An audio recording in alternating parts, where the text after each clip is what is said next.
A final note now. Services are being held today in East London, South Africa, for three members of the Baha'i faith who were murdered during a meeting for worship last Sunday in the homeland of Ciskei. Hooshmand Anvari was 43, computer salesman with three children, who'd recently established a school for young black children. Dr. Shamam Bakhshandegi was a 29-year-old dentist. Riaz Razavi was a 44-year-old accountant at the all-black University of Fort Hare in Ciskei.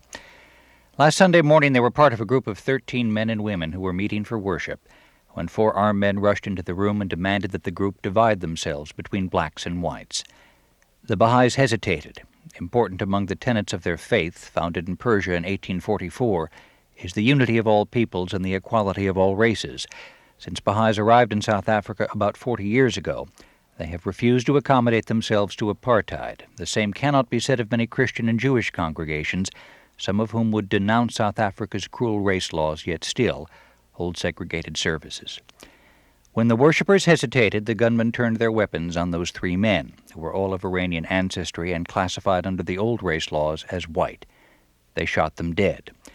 The Azanian Liberation Army has claimed responsibility, saying, "The men were shot to show there is no role in a new South Africa for anyone of the race that invented apartheid or suppressed the black masses." The Spiritual Assembly of the Bahais in South Africa has reacted to the killings with a sadness and a sageness that says much about their faith.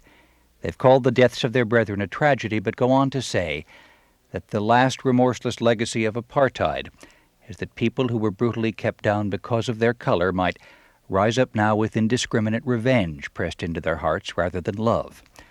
The Bahais have their own experience of oppression, especially in today's Iran, where they've been hunted down and suppressed by a fundamentalist government that cannot abide the Baha'i dedication to the equality of all races, genders, faiths, and nations.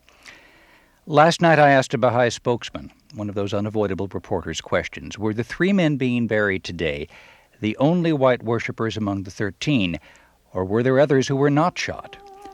He paused a bit and said, "I don't know. I never asked. And to tell you the truth, I would be embarrassed to call back now. After all, to us, it just doesn't matter."